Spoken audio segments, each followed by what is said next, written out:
First of all अस्सलाम वालेकुम। आप लोगों का मैं तहे दिल से शुक्रिया अदा करता हूं कि आप इतने शॉर्ट पीरियड पे आ गए। इस प्रेस कॉन्फ्रेंस का मुद्दा और मकसद ये है क्योंकि रिसेंटली एक गवर्नमेंट जो हमारी फॉर्म में आ गई, लोगों का ये रुझान है कि लोग जहां से भी जा रहे हैं अभी लोग नाराज़, मुझे लग रहे हैं कि नाराज़ दिखाई दे रहे।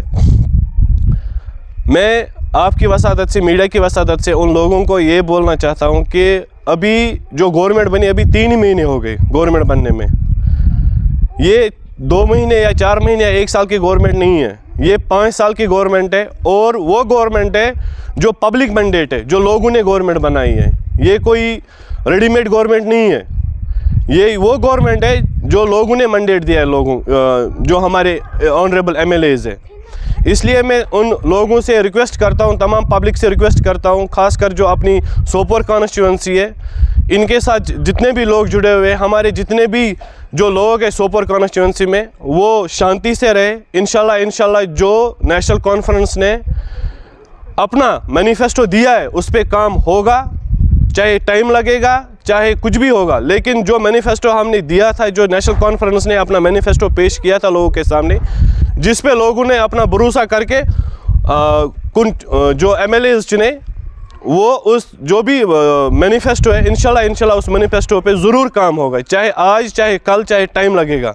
देखो ये जो फॉर्मेशन है अभी गवर्नमेंट का, इसमें अभी प्रॉपरली जो स्टेटहुड जो बात चल रही थी स्टेटहुड पे, वो हमें इस टाइम जो गवर्नमेंट स्टेट गवर्नमेंट है वो उस पर काम कर रही है। इंशाल्लाह स्टेटहुड पे बात चल रही है, हमारे ऑनरेबल प्राइम मिनिस्टर से भी बात हो रही है। तो इंशाल्लाह स्टेटहुड पे ही वापस आएगा, जिस पे खासकर अभी देखो 3 महीने हो गए इस गवर्नमेंट को।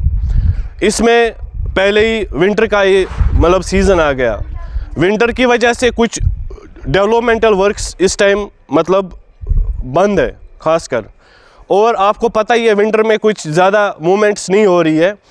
और मैं पब्लिक से ये मतलब एक रिक्वेस्ट करना चाहता हूँ, आप पेशेंस रखिए। इंशाल्लाह जो भी काम होंगे, जो भी मैनिफेस्टो में है वो होगा इंशाल्लाह। जानने की कोशिश करेंगे, सोपोर एक बहुत बड़ा कस्बा है जी, काफ़ी ज़्यादा मसले मसाइल में डूबा हुआ है कि आपके MLAs ने भी बहुत ज़्यादा वादे किए हैं सोपोर को लेके। जैसे हम पटरी वालों की बात करें, कार पार्किंग, सोमो स्टैंड या दीगर जो डिवाइडर्स वहाँ पे लगे हुए हैं, उनको हटाने की बात हुई थी, लेकिन अभी तक उन पर कोई गौर खोज नहीं किया। देखिए शबीर साहब, मैं एक बात बताना चाहता हूँ, खासकर जो हमारी सोपोर की आवाम है, खासकर जो ट्रेडर्स फेडरेशन है, या सोपोर का मार्केट है, या सोपोर के जो पटरी वाले हैं, या सोपोर का जो आवाम है, मैं उनसे एक ही ये मतलब बात बोलना चाहता हूँ। जहाँ तक हमें पता है, इरशाद साहब ने उस पर एक कदम उठाया है, जो हमारे ऑनरेबल MLA साहब है, उन्होंने एक कदम उठाया है इस पर। जो भी होगा परमानेंट होगा काम, और जो भी होगा ऑफिशियली होगा, अनऑफिशियली कोई काम नहीं होगा। इरशाद साहब उस पर यकीन रखते हैं कि अगर आज वो कोई स्टेप उठाएगा वो परमानेंट होना चाहिए। इंशाल्लाह इरशाद साहब ने अपना मेमोरेंडम दिया है CM साहब को। उस मेरा अगला सवाल भी वही था कि जी, आप CM साहब के साथ इरशाद साहब ने अपना मेमोरेंडम दिया है CM साहब को। उसमें सोपोर में जो मेजर इश्यूज़ है, खासकर जो आपने डिवाइडर की बात की है, विद इन नो टाइम इंशाल्लाह डिवाइडर भी हटेगा सोपोर से। विद इन नो टाइम जो बस स्टैंड है, जो सोमो स्टैंड है, उसका भी जो काम स्टार्ट हो जाएगा सोपोर में। बस स्टैंड भी सेपरेट हो जाएगा, सोमो स्टैंड भी सेपरेट हो जाएगा। और जो मेन इश्यूज़ है सोपोर में पानी के हवाले से, पानी जो मेन इशू है इस टाइम सोपोर का, इंशाल्लाह उस पर भी उसने स्कीम्स पे जो बड़े बड़े प्रोजेक्ट्स का मेमोरेंडम में अपना दिया है। इंशाल्लाह विद इन नो टाइम उस पर काम स्टार्ट हो जाएगा।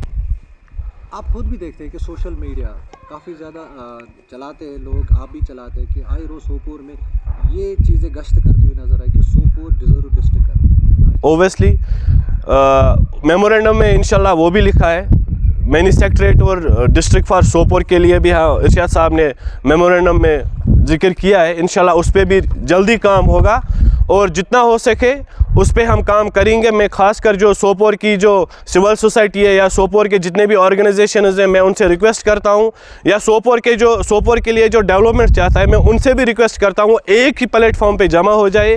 हमारे ऑनरेबल MLA साहब है, उससे मिलने जाए, उसके साथ डिस्कस करके सोपोर के जितने भी मेजर इश्यूज़ है। देखो MLA साहब को तो पूरा पता नहीं होगा कि सोपोर में छोटे इश्यूज़, बड़े इश्यूज़ क्या क्या है। लोग सिर्फ व्हाट्सएप पे ग्रुप्स में डिस्कशन करते हैं, डिस्कशन करने से कुछ नहीं नहीं होगा। हमारे ऑनरेबल एमएलए साहब है, उनके पास जाके जितने भी मेजर इश्यूज़ है, छोटे इश्यूज़ है, उन पे डिस्कस करके इंशाल्लाह वो काम भी हो जाएगा। ड्रग की वबा बहुत ज़्यादा फैली हुई है। सही देखा जाए कि अगर हम यूथ को एंगेज करेंगे स्पोर्ट्स के जरिए, जी। जयपुर में बहुत सारे ऐसे स्पोर्ट्स स्टेडियम्स हैं, कई पर काम भी चल रहा है।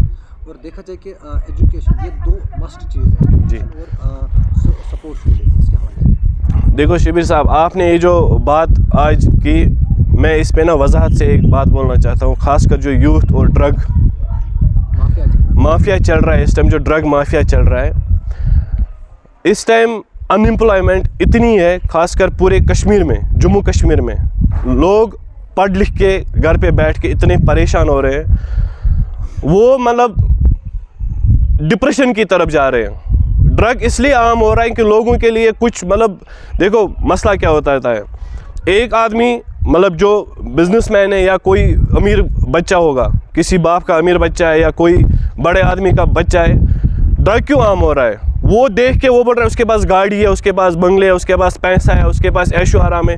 जो यूथ जिसके पास, जो पढ़ लिख के घर पे बैठा है, जिसके पास कुछ भी नहीं है, वो ये सोच सोच के ना डिप्रेशन में जाता है। आप आज देखो कि डिप्रेशन रेट कितनी बढ़ चुकी है कश्मीर में। आज आप देखो सुसाइड टेंडेंसीज कितनी है, सुसाइड क्या इक़दाम उठा रहे हैं? देखो ये तो गवर्नमेंट में, मतलब गवर्नमेंट का एक बड़ा इशू है इस टाइम। मैं ये चाहता हूँ कि इस ड्रग को कंट्रोल करे। ख़ासकर मैं इस टाइम JNK पुलिस इस पे बहुत बड़ा काम कर रही है। हम JNK पुलिस का बहुत ही शुक्रगुजार है जो इस टाइम इस ड्रग को कंट्रोल कर रहे हैं। मैं चाहता हूँ ख़ासकर यूथ को मेहरबानी करके इस वबा से दूर रहे, अपने आप को मतलब ये सोचो कि हमने, माँ बाप ने पढ़ाया है, माँ बाप ने लिखाया है, माँ बाप ने अपनी सारी मेहनत हम पे लगाई है। मैं उस यूथ को ये मैसेज देना चाहता हूँ, मेहरबानी करके इस ड्रग से दूर रहिए। इस ड्रग को अपने आप से, अपने घर से, अपने आवाम से, अपनी सोसाइटी से दूर फेंको। हवाले से बात करेंगे, जैसे कि आप खुद भी जानते हैं कि पहले बिजली का जो फ़ी होता है बहुत कम आता था, लेकिन आज के डेट में काफ़ी ज़्यादा बिजली का फ़ीस जो लोग अफोर्ड भी नहीं कर पा रहे हैं। इसके हवाले से देखो शिविर भाई, ये बहुत मेजर इशू है हमारा इस टाइम। ये हमारे लिए बहुत ही शर्म की बात है इस टाइम। देखो एक गरीब इंसान, मुझे लग रहा है महीने में 5,000-6,000 रुपये कमाता है। वो बिजली का बिल भरेगा, वो पानी का बिल भरेगा, वो बच्चों का फीस भरेगा, वो घर चलाएगा। अब मुझे लग रहा है इसमें सिर्फ एक आम इंसान पीसा जा रहा है, एक गरीब इंसान पीसा जा रहा है। इसके लिए इंशाल्लाह नेशनल कॉन्फ्रेंस ऐसा कदम उठाएगी कि जो भी इस टाइम बिजली का बिल आ रहा है, खासकर जो जहाँ से मीटर्स नहीं लगे हुए अभी, इंशाल्लाह जो बिल्स आ रही है उस पर वेवर होगा, उस पर बात चल रही है। हमारे CM साहब, हमारे ऑनरेबल CM साहब, हमारे ऑनरेबल MLA सर, उस पर इस टाइम बात चल रही है। इंशाल्लाह ये बहुत से इश्यूज़ आए थे हमारे MLA साहब के पास, उस पर बात चल रही है। एक तो उस पर वेवर होगा, और जो अभी बिल्स आएंगे, जो भी लोड होगा या जिसको अभी 500 या 600 रुपये बिल आ रही थी, उसको अभी 1,500, 2,000, 2,500 रुपये बिल आ रही है। इंशाल्लाह ये बिल कम होगा। और आने वाले टाइम में अगर मीटर लगे, जो नेशनल कॉन्फ्रेंस ने वादा किया है इस पे मैनिफेस्टो में, 200 यूनिट फ्री होगा। इंशाल्लाह वो आ जाएगा।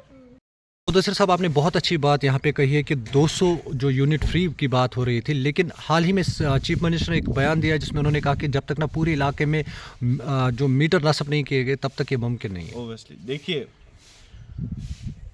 CM सर ने ये बात इसलिए बोली, देखो विंटर में ना बिजली का लोड, जो इलेक्ट्रिसिटी लोड रहता है, बहुत ज़्यादा रहता है।